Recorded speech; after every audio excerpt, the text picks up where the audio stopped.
Hello friends, स्वागत है आप सबका श्रवण क्लासेस में। तो फ्रेंड्स, आज हम लोग करेंगे ऑब्जेक्टिव क्वेश्चन जो कि साइंस का है, 10 क्लास का। तो अगर आप चैनल पर नए हैं तो चैनल को सब्सक्राइब कर दीजिएगा, साथ ही साथ नोटिफिकेशन की घंटी को भी ऑन कर दीजिएगा ताकि आपको इसी तरह का वीडियो जो है आगे भी मिलता रहेगा। तो चलिए अब हम लोग क्वेश्चन स्टार्ट करते हैं। क्वेश्चन नंबर 1 आपका है, किस दर्पण का फोकस दूरी ऋणात्मक लिया जाता है? तो ऑप्शन है समतल दर्पण, अवतल दर्पण, उत्तल दर्पण और इनमें से सभी।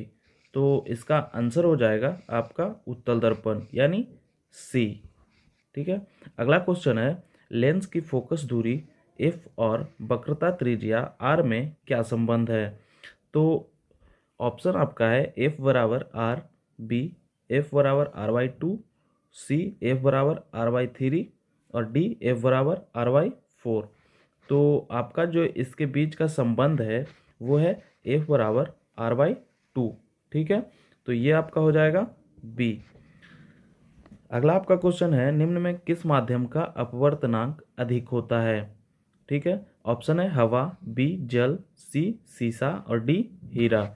तो इसका आंसर हो जाएगा आपका सी यानी सीसा का अपवर्तनांक ज़्यादा होता है। अगला क्वेश्चन है, सामान्य दृष्टि के लिए सुस्पष्ट दृष्टि की अल्पतम दूरी क्या है?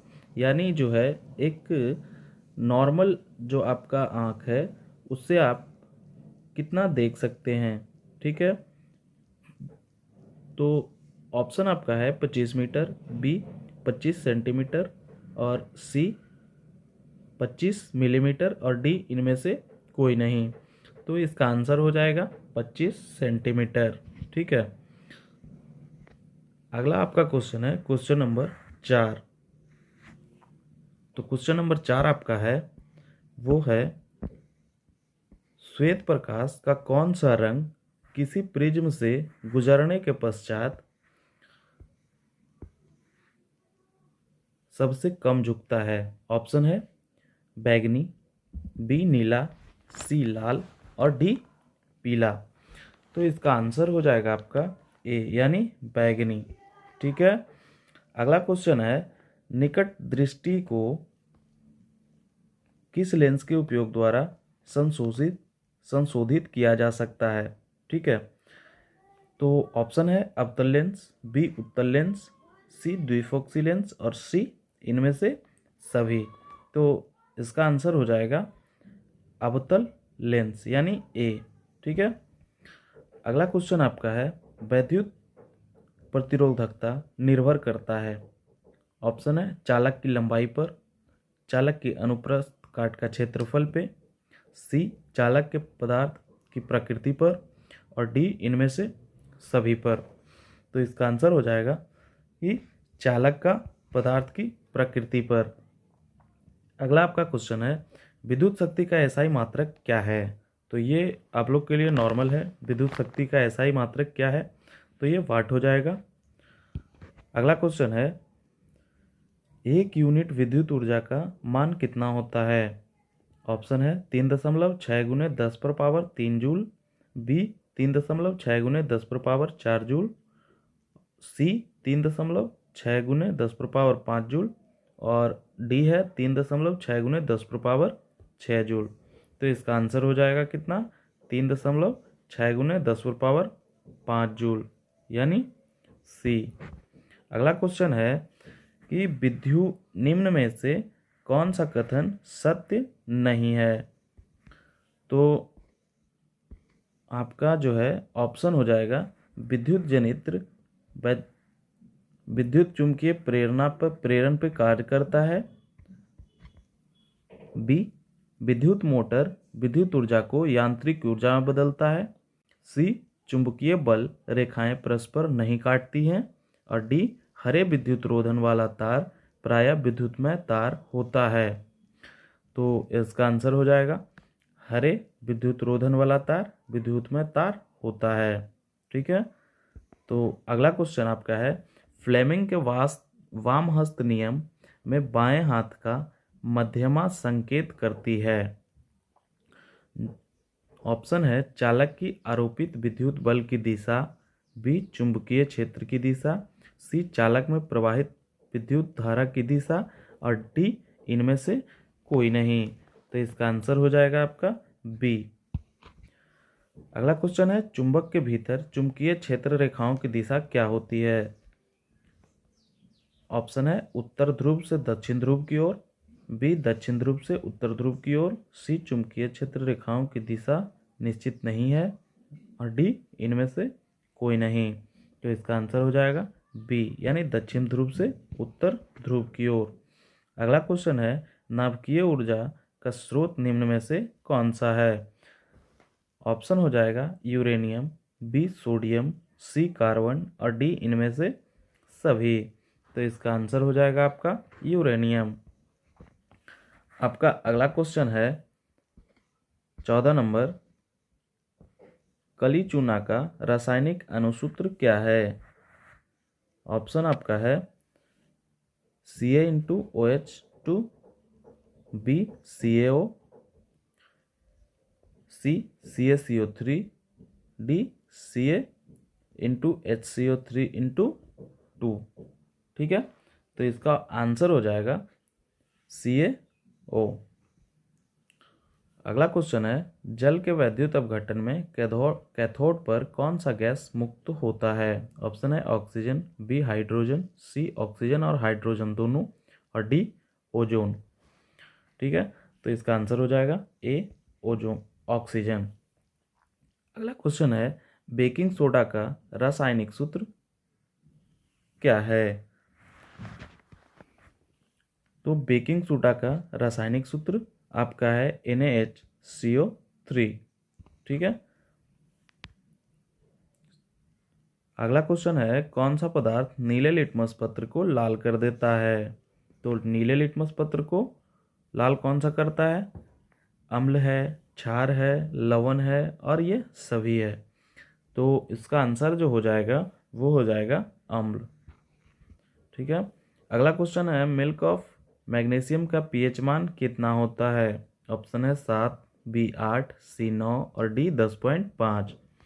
तो इसका आंसर हो जाएगा 10.5।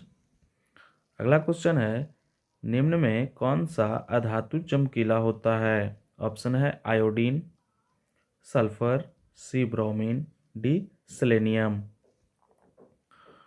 तो इसका आंसर हो जाएगा आयोडीन। अगला क्वेश्चन है, निम्न में कौन सा धातु अत्यधिक अभिक्रियाशील है?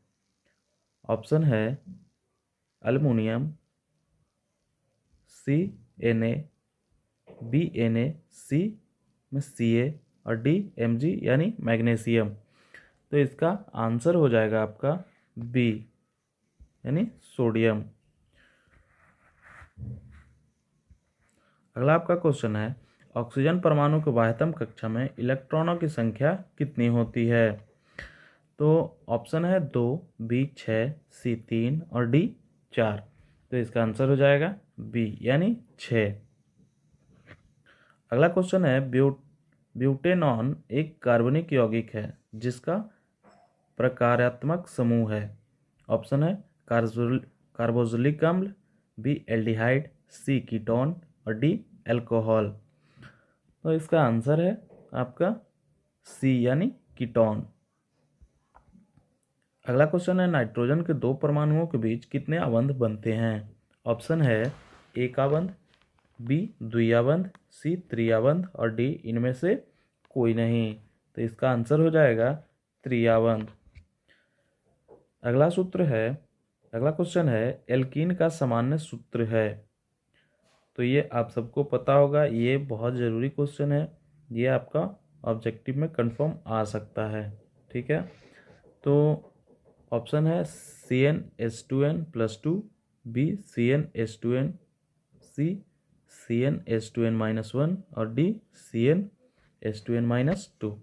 तो इसका आंसर हो जाएगा CnH2n, यानी बी। अगला क्वेश्चन है, आधुनिक आवर्त सारणी में आवर्तों की संख्या कितनी होती है? ऑप्शन है 7, बी 8, सी 9 और डी 18। तो आंसर हो जाएगा 7, यानी आधुनिक आवर्त सारणी में 7 आवर्तों की संख्या होती है। अगला क्वेश्चन है, समूह में ऊपर से नीचे जाने वाले परमाणु आकार में क्या परिवर्तन होता है? ऑप्शन है परमाणु साइज में बढ़ता है, बी परमाणु साइज में घटता है, सी परमाणु साइज में अपरिवर्तित रहता है और डी इनमें से कोई नहीं। तो इसका आंसर हो जाएगा ए, यानी परमाणु साइज में बढ़ता है।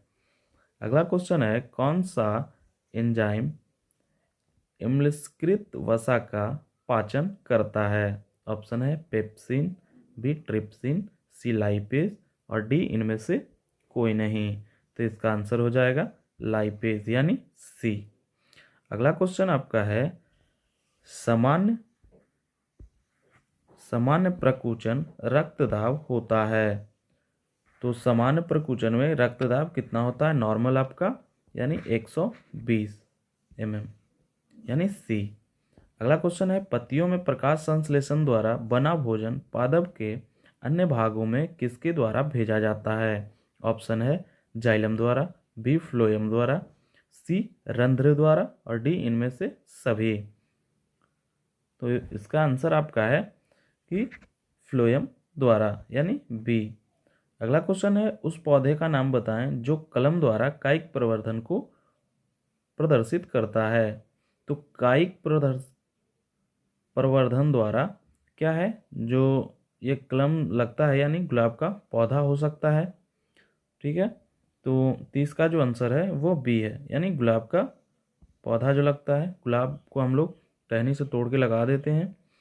अगला क्वेश्चन है, कालाजार बीमारी किस रोगजनक के कारण होता है? ऑप्शन है प्लाज्मोडियम, बी लेशमानिया, सी अमीबा और डी इनमें से कोई नहीं। तो इसका आंसर हो जाएगा बी यानी लेशमानिया। अगला क्वेश्चन है, निम्न में कौन सा द्विलिंगी पुष्प है? ऑप्शन है गुलाब, बी लौकी, सी पपीता पुष्प और डी इनमें से कोई नहीं। तो इसका आंसर हो जाएगा आपका सी यानी पपीता पुष्प। अगला क्वेश्चन है, मानव में घ्राणग्राही स्थित होता है। घ्राणग्राही कहाँ स्थित होता है? आंखों में, बी नाकों में, सी कानों में और डी सभी में। तो घ्राणग्राही जो स्थित होता है वो है कानों में। अगला क्वेश्चन है, हमारे शरीर की सभी ऐच्छिक क्रियाएं नियंत्रित होती हैं। ऑप्शन है प्रमस्तिष्क से, बी मेंडुला से, सी पॉन्स से और डी अनुमस्तिष्क से। तो जो हमारा आंसर हो जाएगा वो प्रमस्तिष्क से हो जाएगा, यानी प्रमस्तिष्क से ऐच्छिक क्रियाएं हमारी नियंत्रित होती हैं। ठीक है, अगला आपका क्वेश्चन है, जंतुओं में वृद्धि हार्मोन स्रावित होता है। किससे स्रावित होता है? ऑप्शन हमारा है पीयूष ग्रंथि से, अबटू ग्रंथि से, अधिवृक्क से और इनमें से कोई नहीं। ठीक है, तो जो हमारा ग्रंथि स्रावित होती है वो है पीयूष ग्रंथि यानी ए। तो अगला हमारा क्वेश्चन हो जाएगा, यानी 35 का हमारा ए है। ठीक है, अगला क्वेश्चन है, आनुवंशिकता का सिद्धांत किसने प्रतिपादित किया? ऑप्शन है मेंडल, बी चार्ल्स डार्विन, सी जगदीश चंद्र बोस और सी जगदीश चंद्र बोस और डी इनमें से कोई नहीं। तो इसका आंसर हो जाएगा ए यानी मेंडल द्वारा। ठीक है, अगला क्वेश्चन है, स्त्रियों में लिंग गुणसूत्र होते हैं। 37 नंबर क्वेश्चन है। तो स्त्रियों में जो होता है वो XX होता है। ठीक है, तो यानी बी हमारा हो जाएगा। अगला है, निम्न में कौन सा जैव निम्नकरणीय कचरा है? ऑप्शन है प्लास्टिक, बी थर्मोकोल, सी पॉलीथीन और डी टिश्यू पेपर। तो आपका ये हो जाएगा टिश्यू पेपर यानी डी। तो अगला क्वेश्चन आपका है, आहार तथा पाइन किस राज्य की जल संग्रह व्यवस्था है? ऑप्शन है मध्य प्रदेश, बी उत्तर प्रदेश, सी महाराष्ट्र और डी बिहार। तो इसका आंसर हो जाएगा बिहार। ठीक है, अगला क्वेश्चन आपका है, प्राकृतिक संसाधनों का प्रबंधन के लिए सबसे उपयुक्त विकल्प निम्न में से कौन सा है? ऑप्शन है कम उपयोग, बी पुनः चक्रण, सी पुनः उपयोग और डी इनमें से सभी। तो ये आपका जितने भी ऑप्शन हैं वो सब सही है, यानी ऑप्शन हो जाएगा डी। अगला क्वेश्चन है, किस दर्पण से वस्तु का बड़ा प्रतिबिंब बनता है? तो जो बड़ा प्रतिबिंब बनता है वो अवतल दर्पण के द्वारा बनता है, यानी आंसर हो जाएगा बी आपका। अगला क्वेश्चन है, प्रकाश के परावर्तन के नियम हैं, यानी प्रकाश के जो परावर्तन हैं उनके कितने नियम हैं? तो ये तो आप सबको पता होगा कि प्रकाश के परावर्तन के कितने नियम हैं। तो प्रकाश के परावर्तन के जो हैं वो 2 नियम हैं, ठीक है। तो इसका आंसर हो जाएगा बी। अगला क्वेश्चन है, समतल दर्पण द्वारा बना प्रतिबिंब होता है। ऑप्शन है वास्तविक, बी काल्पनिक, सी दोनों और डी इनमें से कोई नहीं। तो इसका आंसर हो जाएगा आपका बी, यानी काल्पनिक। अगला क्वेश्चन है, Al into OH3 plus 3NHCl अप्रयुक्त अभिक्रिया है, ठीक है। विस्थापन अभिक्रिया, अपघटन अभिक्रिया और द्विविस्थापन अभिक्रिया या संयोजन अभिक्रिया। तो ये जो है आपका द्विविस्थापन अभिक्रिया है, यानी सी। अगला क्वेश्चन है, निम्नलिखित में कौन सा उत्पाद लेड नाइट्रेट को गर्म करने पर प्राप्त होता है? आपका ऑप्शन है O2, NO2, NO2 और N2, डी NO2 और O2। तो इसका आंसर आपका हो जाएगा NO2 और O2। अगला क्वेश्चन है, कोशिका झिल्ली किस प्रकार की झिल्ली है? ऑप्शन है पारगम्य, अपारगम्य, अर्धपारगम्य और ये सभी। तो इसका आंसर हो जाएगा आपका अर्धपारगम्य। अगला क्वेश्चन है, दही के जमने में निम्नलिखित में कौन सी क्रिया होती है? अपघटन है, बी प्रकाश संश्लेषण है, सी किण्वन है और डी उत्सर्जन है। तो इसका आंसर हो जाएगा आपका किण्वन, यानी दही जो है किण्वन प्रक्रिया के द्वारा जमती है। अगला क्वेश्चन है, वह संरचना जो उद्दीपन की पहचान कराती है क्या कहलाती है? ग्राही, बी प्रभावक, सी उत्तरदायित्व और डी बेचैनी। तो इसका आंसर हो जाएगा ग्राही। तो आज के लिए इतना ही। अगले दिन हम आगे एक और लेकर के आएंगे अगला ऑब्जेक्टिव, ठीक है। तो फ्रेंड्स, वीडियो कैसा लगा हो ये हमें कमेंट बॉक्स में ज़रूर बताइएगा, और साथ ही साथ अगर आप चैनल पर नए हैं तो चैनल को सब्सक्राइब ज़रूर कीजिएगा, ठीक है। सब्सक्राइब ज़रूर कीजिएगा और जो है बेल आइकन को भी दबा दीजिएगा, प्रेस कर दीजिएगा, ताकि आपका नोटिफिकेशन जो है वो आते रहेगा। तो फ्रेंड्स, आज के लिए इतना ही। जय हिंद।